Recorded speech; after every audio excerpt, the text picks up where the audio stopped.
Buat kalian yang saat ini baru mendekati tanggal jatuh tempo, ada yang sudah telat bayar atau bahkan ada yang sudah gagal bayar.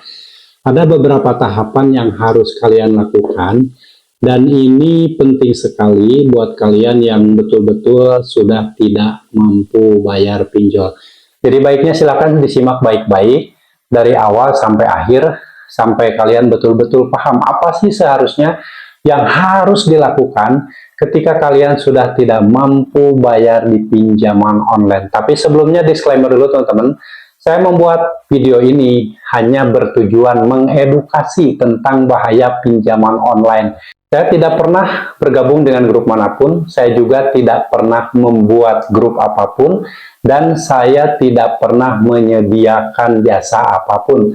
Jadi waspada kalau misalkan di luaran sana kalian menemukan cuplikan video atau foto-foto di luaran sana, foto saya yang disalahgunakan, itu murni penipuan. Saya tidak pernah melakukan hal itu ya. Saya bertujuan mengedukasi saja tentang bahaya pinjaman online. Oke, jadi waspada jangan sampai kalian jadi korban penipuan tersebut. Mengenai langkah-langkah yang harus dilakukan ketika kita sudah terlanjur berutang di pinjol, sudah terlanjur jatuh tempo atau bahkan telat bayar dan gagal bayar. Nah, hal ini menjadi sebuah hal yang sangat menakutkan bagi sebagian orang yang betul-betul tidak paham apa sih yang harus dilakukan ketika sudah tidak mampu bayar pinjol. Nah, kenali dulu teman-teman permasalahannya ya. Permasalahan kalian tidak mampu bayar pinjol. Ada dua ya. Ada yang memang faktor kesengajaan, sengaja tidak dibayar. Ada juga yang memang dia betul-betul sudah tidak mampu. Ya, bisa dilihat dari catatan atau histori pembayaran sebelumnya. Orang yang sudah berupaya melakukan pembayaran, sudah berupaya membayar tepat waktu sebelum tanggal jatuh tempo. Nah, ini akan gagal bayar pada waktunya. Ketika orang berutang di pinjol, saat baru jatuh tempo, dia sengaja tidak bayar. Itu beda konsepnya. Jadi ini khusus buat teman-teman yang sudah tidak mampu bayar pinjol karena faktor ketidaksengajaan. Karena apa? Orang yang berutang di pinjol itu pasti gagal bayar pada waktunya, walaupun hari ini, ya, walaupun di bulan ini kalian masih berupaya bayar, kalian masih merasa mampu bayar dengan gaji kalian, dengan pinjam uang ke teman, dengan pinjam uang ke orang tua dan lain-lain, kalian pasti akan gagal bayar pada waktunya. Jadi waspada. Kalau tidak mampu bayar, jangan berupaya bayar dengan cara membuat hutang baru. Itu yang harus kalian tanam. Oke, masalah sudah terlanjur tidak mampu bayar pinjol. Saat jatuh tempo, kalian akan mendapatkan berbagai upaya penagihan. Baik itu yang menyebutkan nama aplikasinya atau tidak menyebutkan nama aplikasinya. Baik itu yang hanya reminder atau mengingatkan, atau mungkin penagihan-penagihan buta yang tidak menyebutkan nama aplikasinya, yang mengirimkan kalimat template yang bisa berpotensi membuat ketakutan. Ya, misalkan contoh, kalau tidak dibayarkan hari ini, kami akan datang bersama kuasa hukum, kami akan datang bersama RT RW, membawa polisi, dan lain-lain. Jika diterima oleh orang yang baru pertama kali telat bayar, akan tercipta ketakutan. Makanya banyak yang gali lubang, tutup lubang. Ini yang harus kalian hindari. Jangan gali lubang, tutup lubang. Nah, kenali dulu sumber ketakutan tersebut, teman-teman.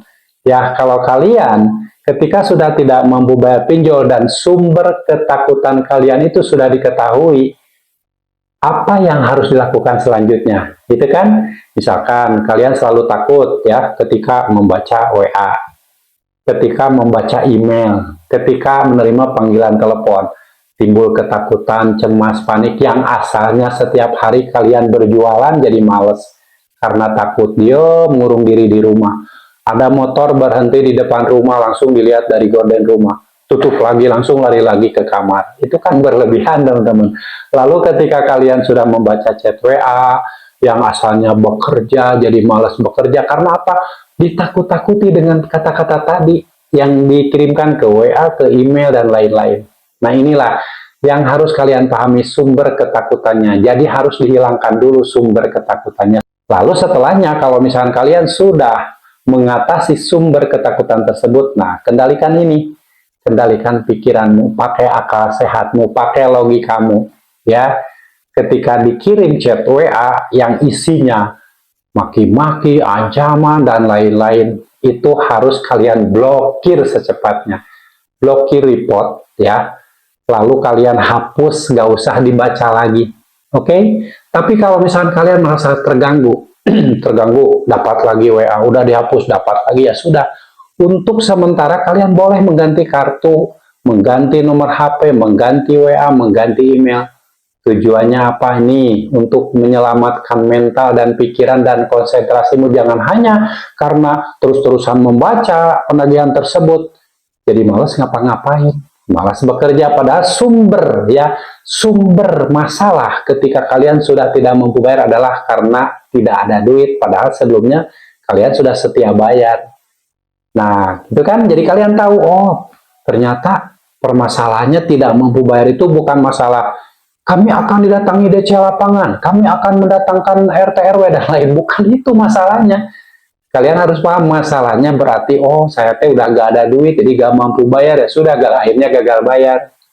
Oke, jadi setelah mengatasi teror ya, dengan cara memblokirnya, lalu kalian berupaya mengganti nomor HP dan lain-lain, memutus komunikasi yang sekiranya bisa mengganggu konsentrasimu, bisa mengganggu pekerjaanmu. Langkah selanjutnya apa? Kalian tetap produktif. Produktif, beraktivitas saja gak apa-apa ya. Gak usah malu punya utang diketahui oleh tetangga kamu, nggak usah mereka juga punya utang ya. Sudahlah, lebih baik produktif. Ya, kalau produktif ya minimal, kalaupun misalkan kalian belum bisa atau nggak bisa melunasi membayar utang pinjol tersebut, kalian tetap bisa bertahan hidup, keluarga kalian bisa dihidupi, bisa dikasih makan, bisa sekolah, daripada hancur-hancuran ya karena terus mengikuti ketakutan yang selalu membaca chat tadi. Itu lebih bahaya. Nantinya efeknya apa? Seperti tadi, mengurung diri. Ada orang yang tidak dikenal berhenti di depan rumah menggunakan motor, menggunakan helm, udah ketakutan. Padahal itu siapa tahu yang lagi jualan atau yang lagi ngirim paket dan lain-lain, tapi pikirannya udah kotor. Nah, ini yang harus diatasi dari awal ya. Setelah kalian sudah tidak mampu bayar, kenali dulu penyebabnya. Kalau sudah tahu penyebabnya, atasi ya. Yang membuat ketakutan itu apa? Atasi semuanya ya. Kalau sudah diatasi, produktif, ini terus berpikir, wah gimana nih dengan duit gitu kan, gimana cari duit, ya sudah, cari peluang-peluang rezeki yang lain. Apa saja, bisa berjualan ya, bisa bekerja, sambil bekerja bisa nyari sampingan lain, ya minimal kalian tetap bisa bertahan hidup. Itu poinnya. Jadi jangan sampai menghancurkan hidup hanya karena membaca chat, hanya karena membaca teror. Blokir semuanya kalau sekiranya itu membahayakanmu. Oke, langkah selanjutnya ya, setelah kalian memblokir, memutus komunikasi dengan debt collector yang suka maki-maki dan lain-lain, apa yang harus dilakukan? Kalau memang kalian sudah bisa lebih produktif, lebih bisa menghasilkan, dan uangnya ternyata belum bisa atau tidak bisa dibayarkan untuk membayar utang pinjol, ya sudah, pakailah uang tersebut untuk bertahan hidup. Ya, bertahan hidup dulu. Sejahterakan hidupmu, sejahterakan keluargamu, itu dulu yang harus diperhatikan. Jangan sampai kamu terus mensejahterakan pinjol, sementara hidupmu berantakan, keluargamu kelaparan. Nah, dari sini juga kalian harus paham ya. Jadi ada tahapan-tahapan yang memang harus dilakukan. Ini sebenarnya hubungannya dengan mental ya. Ini nih yang diserang itu pikiran, mental, hati oleh penagihan tersebut. Makanya kalau kalian sudah dari awal menyatakan penyebabnya tidak mampu bayar karena gak ada duit, ya udah. Yang bisa membuat kalian terganggu pikiran, terganggu konsentrasi, terganggu pekerjaan, sudah putus, hilangkan, ya, atasi dengan berbagai cara agar kalian bisa tetap fokus, ya. Bisa tetap bekerja, bisa tetap berjualan, bisa tetap produktif, apapun dilakukan, dicoba. Ya, siapa tahu kan hari ini misalkan rezeki kalian 1, besok bisa 2, bisa 3, dan seterusnya. Dan kalau memang rezeki kalian mampu untuk membayarnya, itu terserah kalian mau dibayarkan atau tidak. Ya, karena itu hak kalian. Oke, jadi selamatkan dulu mentalmu, selamatkan dulu. Cara berpikirmu harus bisa dikendalikan. Oke teman-teman, jadi kalian mau galbay dimanapun ya, mau misalkan pinjol legal, pinjol ilegal, pinjol besar, pinjol kecil, gabay dimanapun, tetap resikonya sama, kalian diteror. Ya, makanya itu yang harus kalian atasi di awal ketika baru jatuh tempo atau telat bayar. Kalau kalian sudah melewati fase tersebut, insya Allah kalian akan baik-baik saja, akan bisa lebih fokus, nyari peluang rezeki, ya, lebih produktif, ya minimal untuk kesejahteraan hidupmu dulu lah. Ya, jangan terus-terusan hancur-hancuran untuk kesejahteraan pinjol, gak akan ada habisnya. Utang pinjol gak akan ada pernah selesainya. Ya, makanya sudahlah, mulai saat ini hentikan kecemasan, hentikan ketakutan. Jangan mikirin nanti, wah, jangan-jangan bang kalau saya udah ganti nomor HP, nanti tetangga saya dihubungi, nanti kontak-kontak yang ada di HP saya dihubungi, nanti HP saya diretas dan lain-lain. Itu pikiran kotor yang harus kalian buang. Ya, nggak usah terlalu jauh mikirin hal itu. Pikirkan dulu hari ini kamu sudah dapat duit belum untuk bertahan hidup, untuk makan hidupmu, untuk makan keluargamu. Itu dulu. Kalau kalian terus berpikir masalah ketakutan, takut disebar data, takut dihubungi ke nomor kontak di HP, takut dihubungi ke kantor dan lain, kapan kalian akan fokus untuk menata hati, menata pikiran, menata kehidupan kalian yang sebelum-sebelumnya mungkin kalian sudah porak-poranda karena terus-terusan mempertahankan pinjol. Orang yang berutang di pinjol itu sama dengan melangkahkan kaki menuju kehancuran hidupnya. Kalau dirawat utang pinjol tersebut, pelan-pelan kalian akan dikeruk habis-habisan. Si pinjol makin kaya raya, kalian makin sengsara. Makanya kalau kalian sudah terlanjur berutang di pinjol, saat sudah tidak mampu bayar, bukan faktor kesengajaan, sudah jangan gali lubang tutup lubang. Jangan berupaya membayar dengan utang sana sini, membuat utang baru, pinjam ke aplikasi lain, gak boleh. Walaupun saya yakin ketika kalian sudah tidak mampu bayar saat jatuh tempo saja akan banyak tawaran-tawaran dari pinjol lain yang kalian sendiri tidak tahu itu dari mana dan kalian gak pernah memberikan data sama mereka. Ya, makanya data-data kalian ketika berutang di pinjol tidak ada jaminan aman. Waspada teman-teman, kalau bisa ya janganlah mendekati pinjol jika tidak ingin hidupmu menyesali kemudian hari.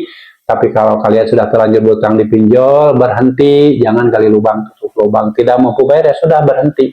Jangan maksa bayar dengan membuat utang baru, tidak akan pernah selesai. Oke, mudah-mudahan bermanfaat. Mulai saat ini sudah hilangkan kepanikan, hilangkan kecemasan, fokuskan dirimu, tatap masa depanmu. Pelan-pelan saja, ya ditata. Yang sebelumnya mungkin udah stres, sudah bingung, sudahlah. Hentikan semua itu.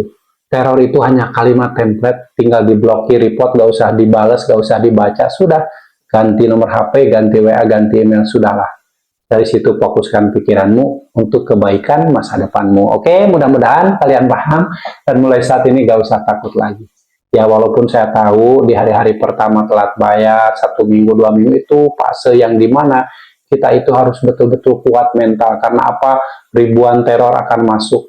Ya, ribuan kalimat template akan masuk. Kalau kita tidak segera memutus komunikasinya, maka mentalmu akan rusak. Makanya banyak yang sampai mengakhiri hidup. Ya, mengganti nomor HP, memutus komunikasi dengan debt collector kalau tujuannya untuk menyelamatkan mentalmu, gak masalah. Tidak ada undang-undang yang melarang kamu mengganti nomor, tidak ada. Oke, mulai saat ini tetap semangat, perjuangkan hidupmu, perjuangkan masa depanmu. Jangan terus-terusan memperjuangkan pinjaman online. Oke, wassalamualaikum warahmatullahi wabarakatuh.